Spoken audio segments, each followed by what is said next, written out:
Hey everyone, Coach Travis Robertson, CEO and founder of Robertson Coaching International, and welcome to this video on how to hire effectively. Now, here's the thing, before we jump into the content, we've got some great giveaways to kind of help you get better at hiring effectively, which is what we're gonna be talking about. How do you create an effective hiring process? Now, here's the thing. We've got some downloads, so we're gonna link those up here in the video down below, so no matter where you're watching, you can get those, and I'll mention them again here at the end, but we've got some hiring questions that you can use, some sample hiring questions, and you'll have to modify them based on the position that you're hiring for, but we wanted to give you a head start, because we know, and I know, having done, I hired a ton of people over the years, I know what good questions are and some bad questions are, and so I wanna make it easier for you, because look, this is a challenging thing. Hiring is hard, and most people do it ineffectively, which is why I'm gonna show you how to do it effectively. All right, so here's some principles and processes that I wanna kind of walk you through. And these really form the foundation of a great hiring process. You've gotta have both the principles and the process. So I'm gonna give you all of this. I'm gonna give you the principles and I'm gonna give you the process. So don't worry, it's not just gonna be theory, it's also stuff. And by the way, this is exactly, or almost exactly, we do a little bit different because our business is a little bit different, but you're gonna modify this, but this is our hiring process. I'm gonna show you step by step most of our hiring process, and I may even point out as we get underway where we kind of differ a little bit and some of the different things that I do based off of who I'm hiring or based off of kind of the process that we take and how our business is structured. So principle number one, slow your butt down. Slow down. I cannot tell you, hiring fast is the biggest mistake that most people make. Most people hire way too fast and they get out there and they're like, I need somebody yesterday. And so they pass the breath test, which is here, fog this up, great, welcome aboard. And then they wonder why they have so many problems and why there's so much turnover. Slow your butt down. Slow the hiring process down. I know it seems like you need somebody yesterday, and it seems like you're gonna go for the first person that shows any interest in working for you because you're just, oh, thank God, come on in. But man, oh man, this creates so many problems for so many leaders. And I really want you to think this through, and I want you to slow it down. Our hiring process takes about 2 to 3 weeks, depending on the position that we're hiring for. Sometimes longer, not usually. Most of the time, we can get it done in about 2 to 3 weeks for an individual. Now, the hiring process for a whole position can sometimes take months to fill, and we're okay if it takes months to fill, because I'd rather have the right person in there than just a body in there. So slow your butt down, all right? Number two, conduct multiple rounds of interviews. And this is another big problem I see, is that most people conduct 1 or 2 rounds of interviews and they go, hey, I conducted multiple rounds, I got to 2. Isn't that great? And it's like, no, that's not great, trust me. And here's why we do multiple rounds. The reason is because anybody can bring their A game once. And if you've ever conducted multiple rounds of interviews, we have about 4 to 5 rounds of interviews. And the reason is very simple. We have seen people bring their A game once. We've seen their people bring their A game twice. At about the 3rd or 4th or 5th time, it's a lot harder, and they've got to keep working at bringing their A game, and sometimes they don't. And if they're not, we have to ask the question, why aren't they bringing their A game? Because this is about the best you're ever going to see them at times. Remember, they're trying to impress you in the interview. And so they're showing you their best face. They should be showing you, putting their best face forward or best foot forward in that interview. So if they're not bringing their A game over and over and over again, you gotta wonder if they're gonna be able to bring their A game in the office over and over and over again. So conduct multiple rounds of interviews. Number 3, interview multiple candidates. And this is another big problem that I see, is they go, well, my buddy wants to come work for me, or I've got, my wife's sister's friend's niece's uncle, whatever, and it's like, I trust him. And it's like, no, I don't care. Because if you interview only one person, you have nothing to compare them to. Anybody can look great when they're not compared to anybody. So you want to interview multiple candidates for a position. So if you're creating a position, if you're looking at a position, you want to say, okay, who else could we potentially hire for this? Put the ad out there, get an ad out in the space, and be willing to interview multiple candidates. Number 4, your gut is an idiot. Principle number 4 is that your gut is a moron, an absolute idiot. Do not trust your gut. Your gut will get you, because here's why. Your gut in that situation is all about connection. It's all about rapport, and it's all about, did we make a connection? But that's not what you're going for. That's part of what you're going for, but it is not everything that you're going for. In fact, you want to be very analytical in the hiring process, which is why I'm going to show you some things down in a little bit that are going to help you prevent your gut from making stupid decisions and hiring the wrong person in. But your gut is an absolute moron, because your gut's like, hey, we connected, isn't this great? It's like, no, you connected, which is great, but it is not everything. Instead, you want to make sure that you have the right person for the right fit, and if you connect, great, but that's not what you're ultimately going for. And so I've seen people make gut level decisions, and all they did was hire somebody that their gut told them was great, only to find out later that they just weren't a fit for the position. And sometimes they weren't a fit ethically, morally, and everything else. And by the way, I've been there. We all, if we trust our gut, sometimes make a bad call when it comes to hiring. Number 5, hire hunger, train skills. Now, that doesn't mean you shouldn't hire somebody who isn't skilled in a position, but you give me 2 people. One person is hungry and doesn't have the skills, and the other person has the skills but no hunger. I'll take the person with the hunger all the time, because you can train skills, but you can't train hunger. Somebody either has that desire, that hunger, that go-get-'em attitude, or they don't. And I want the person with the go-get-'em attitude. Look, I've hired people for my team that didn't have the skills, and I've trained people on the skills because they had the desire and that hunger. I want people with motivation, with energy, with passion, with, that like, hey, just point me in the direction, I'll figure it out, I'll make it happen, I'm gonna go give it my best, and I'll get the training, the education, the skills that I need because I got the passion and the hunger. But without that, all the skills in the world just lead to kind of a mediocre performance, an average level performance. So hire hunger, train skills. Now, if you can find both, great, get them. So number 6, get outside help. And remember I said I'm going to give you a strategy for preventing your gut from making a stupid call? Bring somebody else in.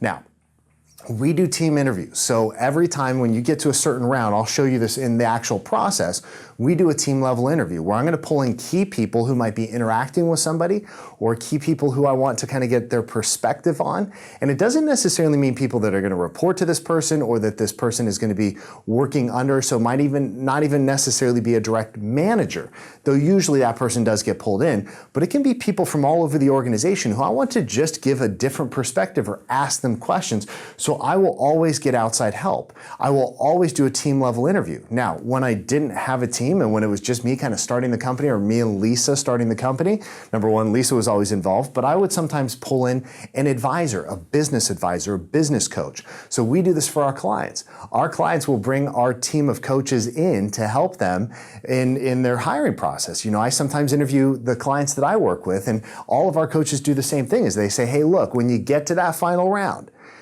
get us on the phone. Let us interview your candidates because we can help give a different perspective on this person. So get outside help. It will save your gut from making a dumb call. All right, so here's a sample hiring process. I'm going to move through this pretty quickly.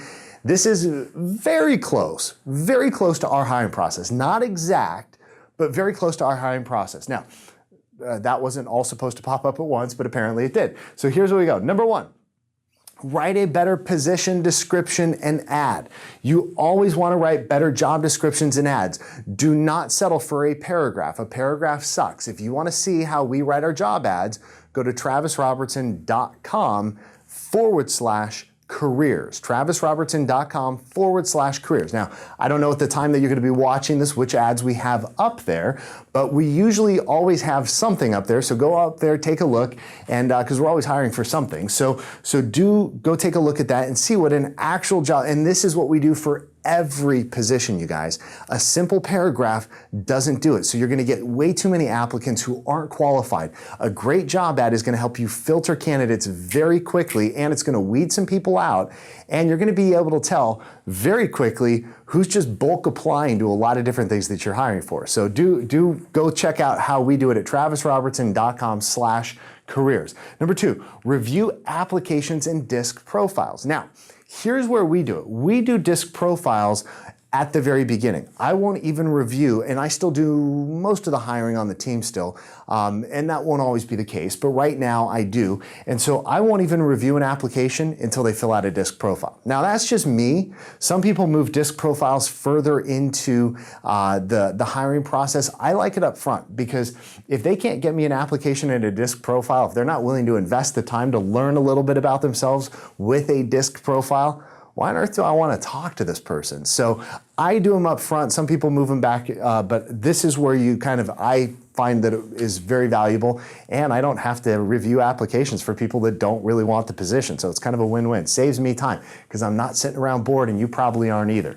Number 3, conduct a 15-minute interview by phone only. Now, in another video, I went through the 15-minute interview, so maybe my team can get that linked up down below or in this video, so maybe it's popping up right now where you can go watch how we do the 15-minute interview. Now, this is critical. This is round number 1, is I will not interview people in person. I will not get them into the office until I've talked with them for 15 minutes over the phone. And here's why. Because I've had people walk through that door and it is so clearly not a fit that I either have to turn them away after they just drove into my office, or I have to sit there and waste an hour of my time or 30, 45, 60 minutes of my time with somebody who's clearly not a fit for the position.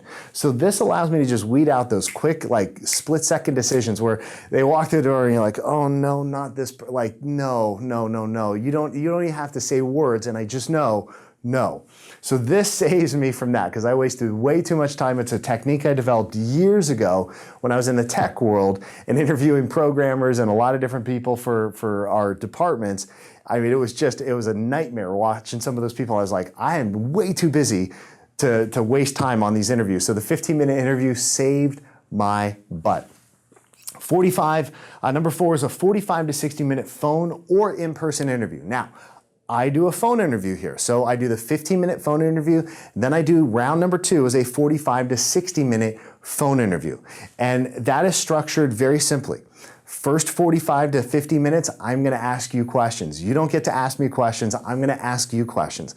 Last 10 minutes, I'm gonna open it up to you and you can ask me any questions you want. So that's how these are all structured, by the way, is with the 15-minute phone interview, 10 minutes, I'm gonna ask you questions, 5 minutes, you can ask me anything you want. And again, we don't have time to go through the full details of this, but you can see that then we do another 45 to 60-minute phone or in-person interview. Now, depending on the position I'm hiring for, that's usually an in-person. So that's usually my first in-person interview with somebody. I want to get a couple phone interviews under my belt because I can hang up on somebody a lot easier than I can ask them to leave the office. So it's just a time saver for me if it's just clearly not fitting, not a good fit. Now what I'm going to do is around step 6 is I'm going to call the applicant references. So I'm going to get references and I'm going to call. Now usually they know that I'm going to call and they prep their references and they say, hey, somebody may be calling about a position. That's pretty darn normal. I'm okay with that, is I want them to prep their references, but I've got a whole list of questions that I'm going to be asking these references to try and dig in. Now, one of the great questions that I would ask is if it was money from your pocket, would you rehire this person? If the money was coming out of your pocket, would you rehire this person? It's a great question because you'll be surprised at some of the answers you get. Number 7 is now we're doing the 60-minute team interview. Again, usually in person, depending on the position, might be a phone interview, and I might conference in people from our team who are like our coaches who may be all over the country. So that might be a combination of in-person plus, phone conferenced in people or video conferenced in people for the interview.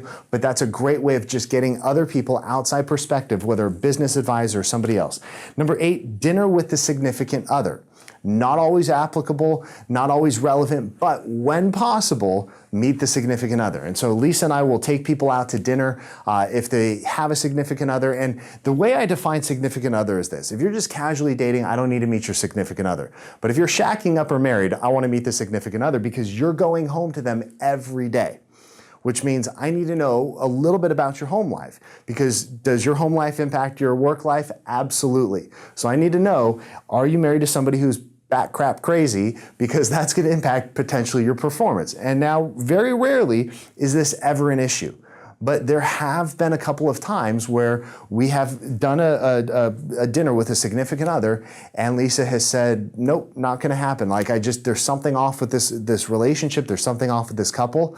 And she was in fact right. And so it saved us a little bit. And it gets Lisa to kind of give me an outsider's perspective. And it's very casual. It's not like we're grilling them with questions. We just want to get to know them, okay? And then number 9 is now the offer and negotiation. Now, we add in a couple things. We do things a little bit differently. There's a couple extra steps that we have.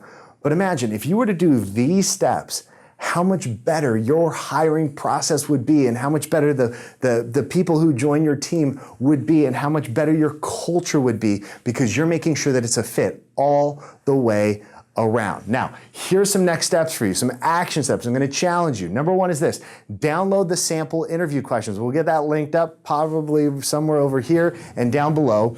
Make sure you register for a team building webinar. We've got a webinar coming up on team building. Click the link, register for that, and I would look forward to seeing you on that webinar, because I'm going to be talking about how do you build a successful team, and we're going to look at a whole bunch of different things: structure, compensation, things like that.